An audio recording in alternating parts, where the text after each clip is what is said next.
Howdy! Welcome to the Dragon Age Iceberg Part 1.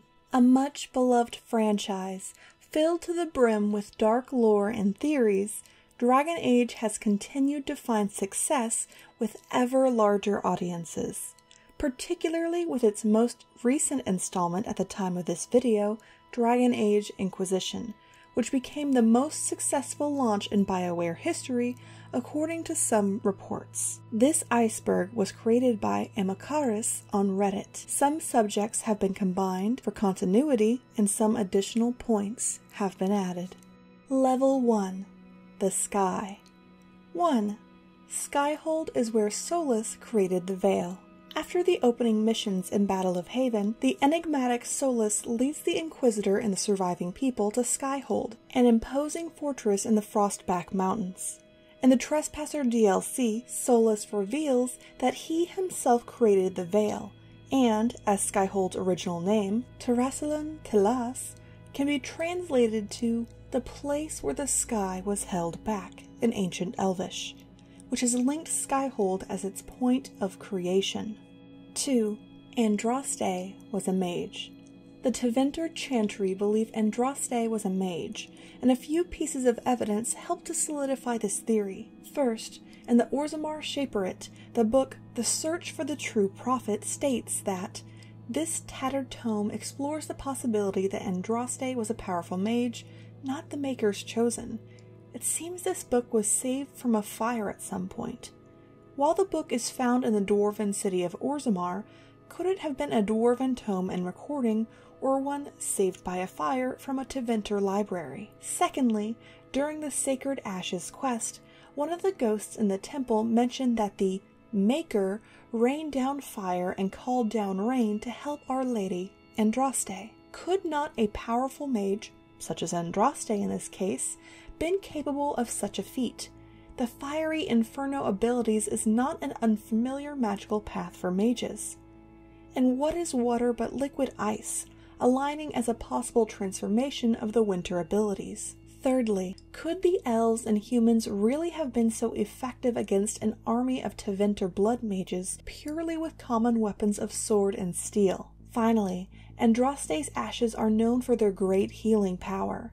Could not traces of her magical power, or, more specifically, some of the healing powers afforded her by benevolent spirits of the Fade, remained with her body? In other words, Andraste was a mage that used the idea of the Maker as being directly involved, galvanizing the populace to fight a seemingly insurmountable foe and unite the free people. 3. The Golden City was black inside before the Magisters sealed it, / Corypheus was telling the truth. One theory posits that the Golden City was black inside before the Magisters sealed it, thus it was not they who tainted it. When the elven gods proclaimed their own narcissistic godhood after the Maker left his creation, Solus banished their spirits to the Fade. These banished gods then entered the Golden City in the hopes of gaining more power for themselves and to exit the Fade. But their greed and malice resulted in the tainting of the sacred place. Thus, it turned black before the Magister's arrival. Other theories suggest that the taint was, perhaps, being held or contained in the Golden City, but, as a codex entry about the elven god Andrul reveals, she supposedly found something in the void that sounds like the taint that drove her mad and, quote, plague ate at her hands. Could this not be the releasing of the taint that could no longer be contained? 4. Hawk will survive being left in the Fade. In order to distract the spider demon and escape the Fade, Hawk is an option given to remain behind to distract it and allow the others to escape, presumably consigning him to a grisly fate in the Fade. However, many have suggested that Hawk has a good chance of surviving, according to a conversation in particular with Flemeth in Dragon Age 2. At the beginning of Dragon Age 2, Flemeth tells Hawk that, quote, the world fears the inevitable plummet into the abyss. Watch for that moment, and when it comes, do not hesitate to leap. For it is when we fall we learn whether we can fly. And Hawk does take a metaphorical leap as he volunteers to stay behind in the Fade in this quest entitled Here Lies the Abyss.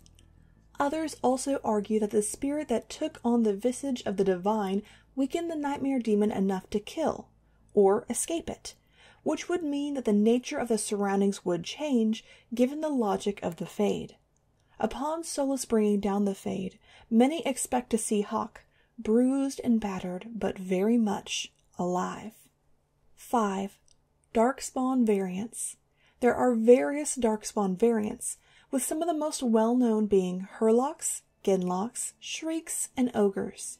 When female humans, dwarves, elves, and Canari are taken by Darkspawn, they are normally transformed into broodmothers, with each species of broodmother producing one such variant. Formerly human broodmothers produce Hurlocks, dwarves, Genlocks, elves, Shrieks, and Canari ogres. Born of altered sentient life forms and fellow Darkspawn insemination, they are leased upon the world, unholy abominations and chimeras from the 4 main races. 6. Anders, Justice, Spirit. Justice is the spirit of the Fade that embodies the concept of justice and who resides within Anders' form, sometimes overtaking his body to met out the supposed justice to the events he deems as wrongs.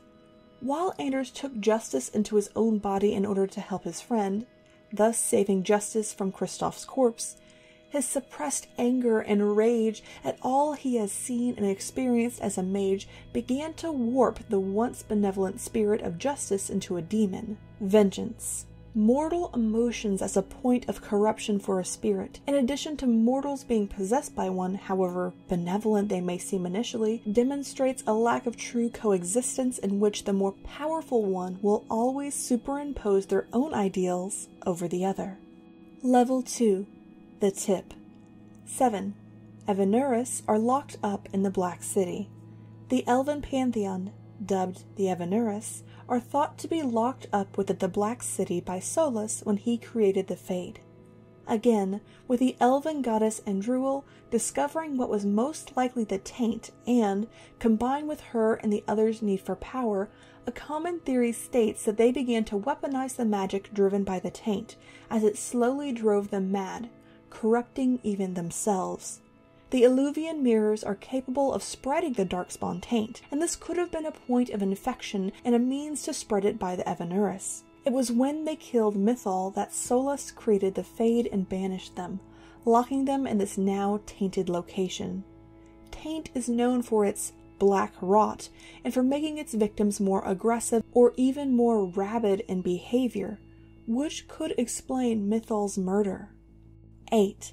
Solus was wisdom, pride, once. There are various clues that Solus was pride or wisdom once. In Elvish, Solus means pride, and he routinely attempts to demonstrate his wisdom about the world with his companions and with an actual spirit of wisdom. Again, corrupted spirits of wisdom are pride demons.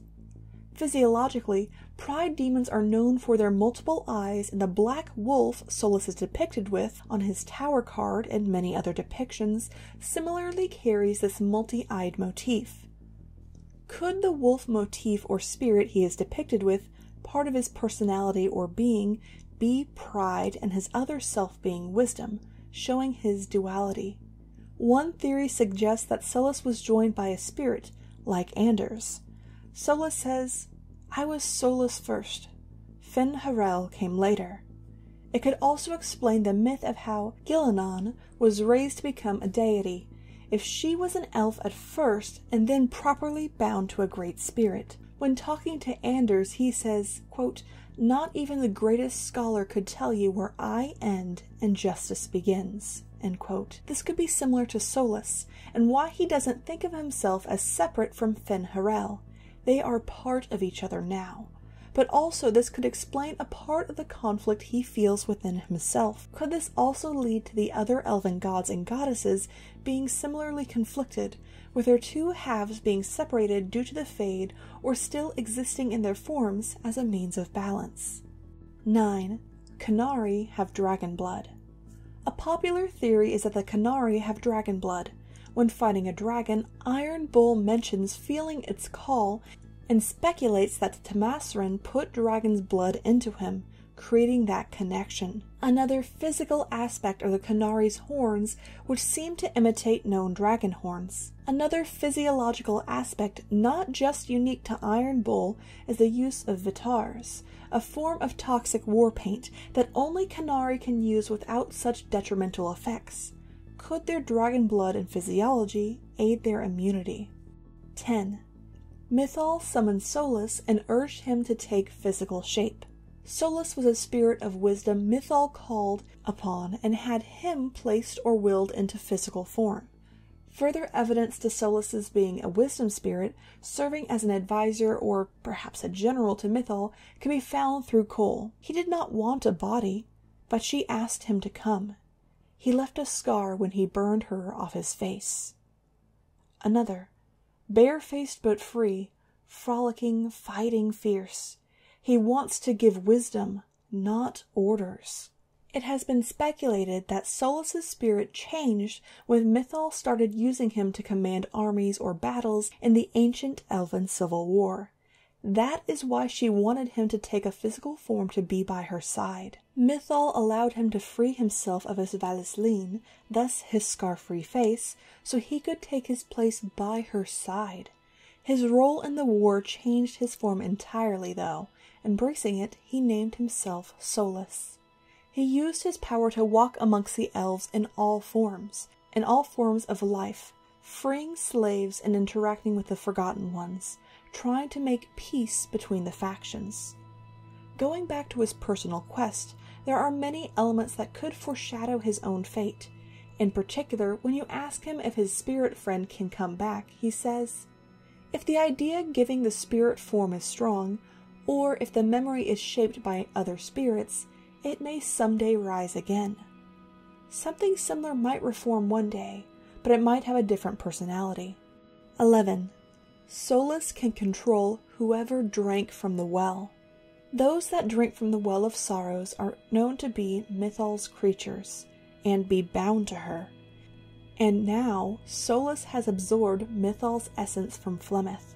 As either Morrigan or the Inquisitor drink from the well, this could have broad, far-reaching implications for the next game, particularly if the Inquisitor did not disband the Inquisition, and Solus, the Dreadwolf, now has an army led by a controlled puppet at his disposal. 12. The Evanuris are the old gods. The 7 Evanuris correlate with the 7 old gods, although they share differing names. However, many real-world religions feature gods known by many names, depending on the culture and association, so this could be a moot point. The Darkspawn and Grey Wardens, who have taken the taint within themselves, are said to hear the call and to search for the old gods. In the book Dragon Age: The Calling, the architect, an unusually intelligent Darkspawn emissary, claims to want to destroy the old gods in order to free the Darkspawn from their siren call, and consequently, end the threat of future blights. As one of the Evanuris seemingly discovered the blight, could they have sent out and transmitted the blight through the Illuvian mirrors, the call now trying to bring the afflicted to the Dark City to free their corrupted masters? Dragons are seen as sacred beings and are associated with the gods, so it could be fitting that a main archdemon of the blight takes the form of a dragon. 13. Sandal has a connection to a titan. Sandal, according to the Carta dwarves, looks like a half-dwarf Aducan born out of wedlock, tying his blood to a noble dwarven house and possibly with that of an elf. Sandal was found and adopted by the dwarf, Bodan, in the Deep Roads, with an entry that reads, "The boy was within a chamber that contained a glittering wall depicting ancient tales of heroes and paragons." Elves, dwarves, dragons, and other unknown creatures were also depicted, in a mosaic filled with gold and gems. When Bodan asked Sandal what he was doing there, Sandal told him that, "They're coming." A few moments later, the party heard Darkspawn screeching and ran to survive. How did Sandal see or sense them coming? Did he have some form of corruption, allowing him to sense the presence of the Darkspawn? He does not show any true signs of blight upon his appearances. Perhaps, due to his time in the Deep Roads and exposure to lyrium, which interacted with his potentially elven blood, granted him some form of power. Speaking in, normally, simple single-word phrases, Sandal is able to perform magic, such as enchanting runes in pieces. In Dragon Age 2, he is found unharmed in the Deep Roads, surrounded by dead Darkspawn, much like what happened at Fort Drakon. When questioned, he hands Hawk a rune of frost and states, "Boom." Upon further inspection of the area, there is also a frozen ogre in mid-charge, and when inquired about this, Sandal simply says, "Not enchantment." So was he himself able to perform winter or ice magic? Furthermore, Sandal's journal, dubbed the Very Private Diary of Sandal Fedek, do not read in the codex entry, can be found in the Shattered Library's entrance. The Shattered Library isn't in the Fade, and can be found in the in-between, in the Crossroads, and, according to Morrigan, it takes a good deal of effort and knowledge to reach that area, even if you have access to an Alluvian. It's been shown that a Titan's heart can grant dwarfs telekinetic powers or abilities similar to magic and mages, and, with lyrium being the blood of the Titans, could he have a stronger link to them? Sandal additionally gives a prophecy, very unlike his normal speech. One day the magic will come back, all of it. Everyone will be just like they were. The shadows will part and the skies will open wide. When he rises, everyone will see. Perhaps referencing the breach or Solas's plans to bring down the Fade. Could a stronger link to a Titan, perhaps as the only such dwarf able to wield magic, be at fault here? 14. Casteless. In the Dwarven Empire, dwarves that do not belong to any caste are subsequently ostracized by the Orzammar and the stone itself. They are branded shortly after birth with a corresponding tattoo and are considered non-people that are not protected by the law. They are most often utilized as hired thugs under the Carta and to deal with the dirty work of society, but are ultimately left to their fates. 15. The Tranquil. The Rite of Tranquility is a process in which mages are stripped of their connection to the Fade, and, consequently, their ability to perform magic.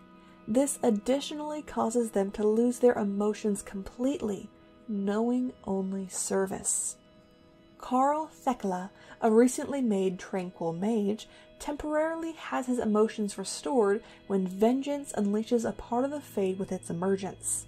Carl, in his moment of clarity, asked Anders to kill him before he forgot again, referencing his connection to the Fade, his past life and emotions, as he would ultimately rather die than continue to endure the supposedly horrific experience of being tranquil. The Rite of Tranquility has been routinely abused, being used as a threat to keep mages in line with the potential to rob them of their identity, with many looking upon it as a living death. Level 3. Under the Surface. 16. The Maker doesn't exist. Characters in game, and texts, and fans have alluded to the Maker not really existing. Anytime you bring Oghren to the Andrastian ruin, he comments that all the holy miracles are just due to the lyrium that can give one powers. Combine this with a book that claims that Andraste was simply a powerful mage whose powers did not come from the Maker. No evidence other than the word and beliefs of others prove the Maker's existence. 17. Elven foci are Titan hearts. The tapestry that depicts the sundering of a Titan shows Solas holding a sphere with the same symbol as the sphere at the center of the Titan. Corypheus, Solas, and others seem to carry these similar orbs, and a codex entry for Here Lies the Abyss reads, "All knew the golden heart of dreams' kingdom, shone like a star, forever out of reach. no mortal foot could tread these halls, perhaps alluding to the use of that same Titan heart within the Golden City. Additionally, lyrium has been described as an ocean of dreams, and lyrium is the blood of Titans, as Cole states lyrium, the Titan's blood is lyrium. Thus it bridges the gap between the physical world and fade, and the somnamborium, the orbs, were called vessels of dreams by ancient Tevinters. Perhaps they are carried and used as a sort of battery that can accumulate magical powers. 18. The Forgotten Ones are the old gods. Countering the earlier theory is that the Forgotten Ones were the old gods. The Forgotten Ones were rivaled against the Evanuris, who, according to Solus, had only risen to godhood through war and battle, challenging these old or now forgotten gods. During the Great Betrayal, the Dreadwolf, Solus, supposedly sealed them away in the abyss, in a different place than the Evanuris. They had once resided in the place known as the Void. So could this be where they returned to? In various texts, the Dalish believe that the maligned aspect of the elven pantheon, the ones banished into the abyss by the Evanuris, went by the title of the Forgotten Ones, but a primary source from ancient Arlethan referred to these same beings as forbidden instead. In Forbidden Knowledge, it is revealed that the Forbidden Ones taught the first human mages magic, and it reads, "The first of the magus cast themselves deep in the fade in search of answers and power, always power. They found the Forbidden Ones, Zenbekek, Imshile, Gaxkang, the Unbound, and the Formless One. Many conversations were had, and much of the fabric of the world revealed, and thus the magic of blood was born." However, in the World of Thedas, Volume 1, it states that the old gods were the ones that taught humanity magic by teaching dreamers of the Neuromenian tribes magic. This second point is backed up by the first Archon of the Tevinter Imperium. In particular, the Old Ones taught humanity blood magic, and they, quote, granted power to their worshippers in exchange for sacrifices of blood. 19. Kirkwall is where the Magister Sidereal breached the Fade. Building off of the Old Ones or Forbidden Ones teaching humanity blood magic is the very existence of Kirkwall itself, which was planned and located along ley lines, and while under the control of the Tevinter Imperium, was home to many slaves, with the Bone Pit being the resting place for their corpses. The Old Ones called to the Tevinter mages, promising them their prize or some form of power. They had only to work to reach them and claim it. Yavanna states blood is power. The old gods, absorbing the unimaginably great blood sacrifices made by the Tevinter magisters, allowed the mages to attain the mastery they so desired and more. And the magisters sidereal, guided by promises of even more power or potential godhood if they entered the Golden City, made the final ultimate sacrifice. At least 2/3 of the lyrium in the Tevinter Imperium, as well as the lifeblood of several hundred slaves, to rip a tear in the veil and enter the Black City physically. The giant slave population of Kirkwall, whose blood dripped down into the ley lines of the city, had served their purpose. The Black City, already beginning to leak the blight, was unleashed. As Corypheus claimed, "We discovered the darkness. We claimed it as our own. Let it permeate our being," which is why we see Corypheus blighted so, but also giving him the power he has. This marked the beginning of the first blight. 20. Broodmothers. Touched upon briefly, broodmothers are former female humans, dwarves, elves, and Qunari that are taken by the Darkspawn and mutated in order to breed more of their kind.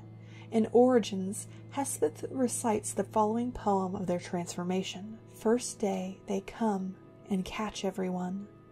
Second day, they beat us and eat some for meat.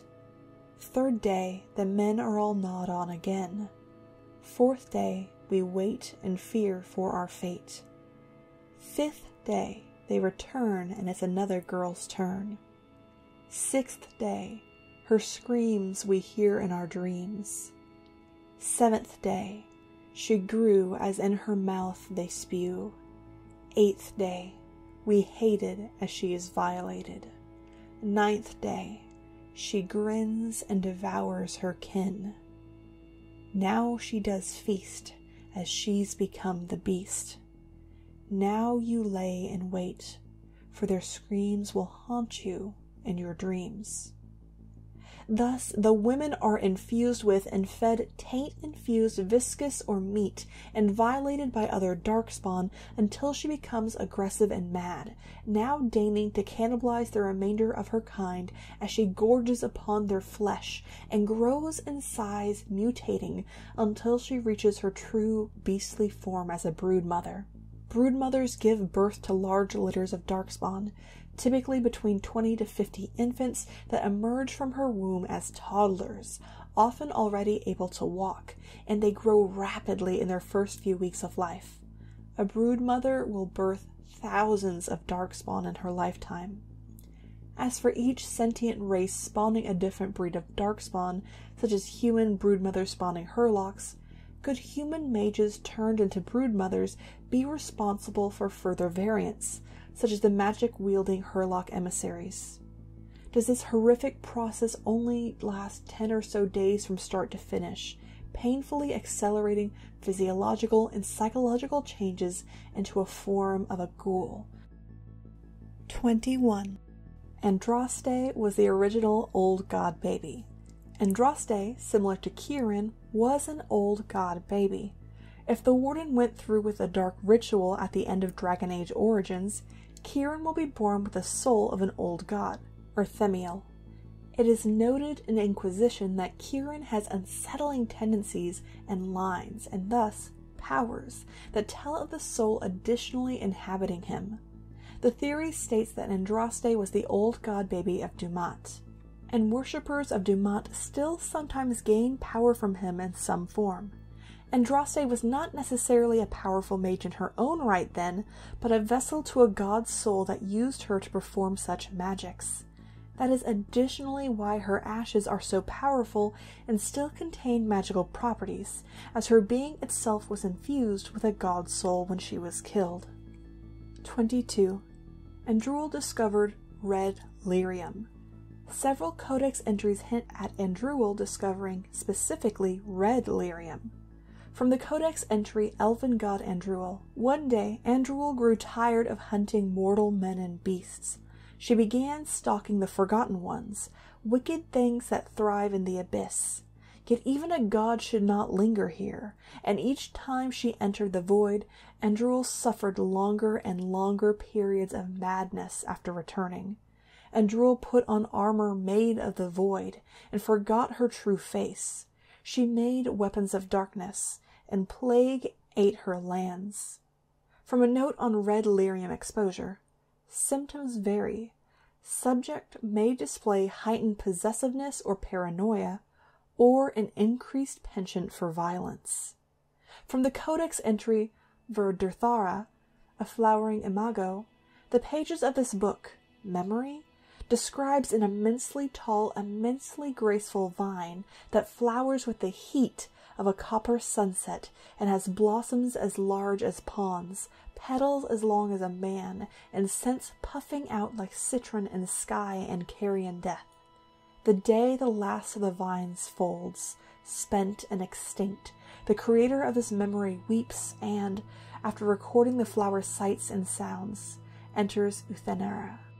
Note: red lyrium is typically found in crystalline form, as with normal lyrium.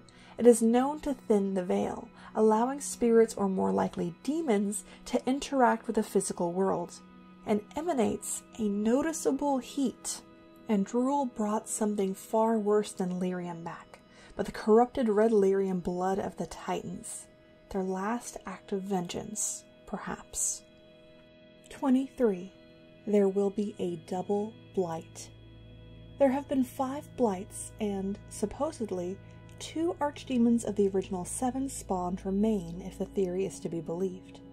If this is the case, could it be possible that the next blight will see the final two awaken, equally commanding and starting a war on two fronts against the populace that, while potentially prepared for a single blight, would be unprepared for two at the same time? Lending credence to this theory is that, first, the architect was able to awaken an archdemon by conducting his experiments. So could the two remaining archdemons similarly awaken by Solus's plans with a veil and its destruction? 24. Lyrium is called Titan's blood, so all magic is blood magic. As lyrium is Titan's blood, is not all magic blood magic to an extent? In particular, the Templars are known for cutting down blood mages, and the blood mages are shunned and feared, and yet Templars draw their power from the blood of the fallen Titans, who were similarly harvested for this power that they now wield. 25. The Canary race is the result of an experiment. Many theories suggest that the Canary are an experimental, created race. The first theory suggests that they are a genetic experiment concocted by Tevinter using elven slaves and dragon blood. It would explain the Canary's frequently uncontrollable temper. Before the Cune, as Iron Bull alludes to Canary simply going insane prior to it, because of the irrationality of raw dragon power and their centuries-long hatred of Tevinter. Tevinter's obsession with dragons and the availability of elven slaves makes it probable that they tried to find a way to become more dragon-like, but obviously they tried their theories and rituals on disposable subjects first.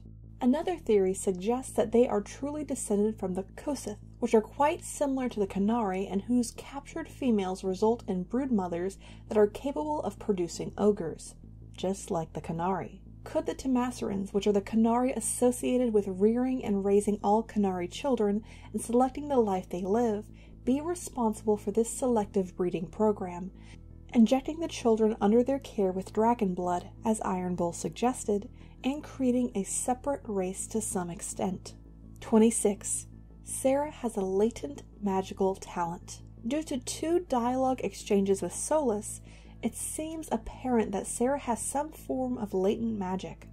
The first comment from Solus occurs when Sarah is reprimanded by the Inquisitor for her commentary on her and Solus's relationship, and he says to the Inquisitor, "Don't concern yourself, Fanon. She is apart from herself." What does he mean by apart from herself? Looking at the next exchange between Solus and Sarah, we hear the following. "What color is the sky, Sarah?" Hang on. It is an earnest question. What color is the sky when you look at it? You know, blue mostly, except for the breachy bits. And when you looked past the breach, as perhaps you were drawn to do, greenish? Then clear a long ways, and kind of felt like falling. Ugh, makes my head hurt. You make my head hurt. We are not so far apart, you and I. We will be. Perhaps due to the persecution of mages or past traumas, Sarah has subconsciously suppressed her magical abilities, and that is why Solus describes her as being apart from herself, and that she is not so far different from him in hiding a true part of her true self from the world. Another exchange occurs as thus. Weird. "Sarah, what are you feeling?" "Ugh, here we go, it's nothing. It just feels like I've seen this. Exactly this." It happens. Not to everyone. "It's not an elf thing. You're not shaking." "I suppose now you'll switch to how I'm the same but different." You are different. You are the furthest from what you were meant to be. Solus continually seems to bring up Sarah's similarity to himself, even commenting to her about our people, which is very odd considering that he explicitly tells a Dalish Inquisitor that the elves are not his people. So is this a slip of the tongue or something more? Is Sarah a similar host to an old god's soul? 27.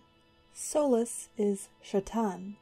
Various theories have surrounded Solus, with a prominent one stating that he is Shaitan. After Mythal was murdered and the other gods banished, Solus proceeds to sleep. Andraste always seemed to have the Maker come to her in her dreams since she was a little girl, and Solas's domain is dreams. She prayed to whoever would come to save her people from slavery, which is when the Maker came, or Solas woke up and appeared to Andraste as Shartan. Shartan is also depicted as a wise, bald elf, quite similar to Solas in his depictions. He also helped aid the Elven rebellion, which seemed to align with Solas's own interests, as he made an effort to remove the Vaseline from other elves and free them. While Shartan appears as a shade in Origins during the quest A Test of Faith, he will disclose his desire for an elven homeland, not uncommon but again akin to Solas. But he also says, quote, "I'd neither a guest nor a trespasser be, and this place I belong, that belongs also to me." In the Trespasser DLC from Inquisition, he can be found in the Elven Ruins, where he belongs, and as a god also belongs to him. He is not the trespasser, but the Inquisitor and the others are, proving true his words of neither being a guest or a trespasser himself. And as Solas said himself, could his spirit have changed its personality upon being reborn as Solas? 28. The Joining. Grey Warden initiates must survive the Joining, a blood magic ritual in which recruits drink from, quote, "a silver chalice containing a mixture of fresh darkspawn blood and often a single drop of blood from an archdemon, as well as lyrium and rare herbs magically prepared to make the blood at least remotely possible to consume." Should they survive, they become fully fledged Grey Wardens, now able to link to the darkspawn hive mind and see additional glimpses in their dreams.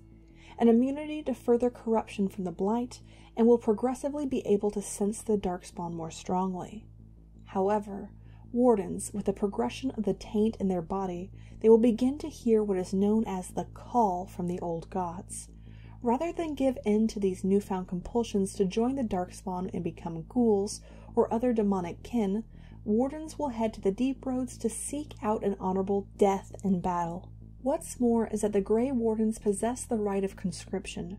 By using this right, a warden may demand that, instantly and irrevocably, any individual, from king to criminal, be drafted into their ranks, and the conscript cannot refuse being recruited once the right is invoked. Thus, no one is exempt from enduring the blood ritual, either dying painfully outright or suffering for decades until their minds and bodies succumb, becoming weapons themselves. And that concludes part 1 of the Dragon Age Iceberg. I know I have horribly butchered some pronunciations. If you have any feedback on that or what you would like to see in part 2, let me know. And I hope you have a great day. Thanks.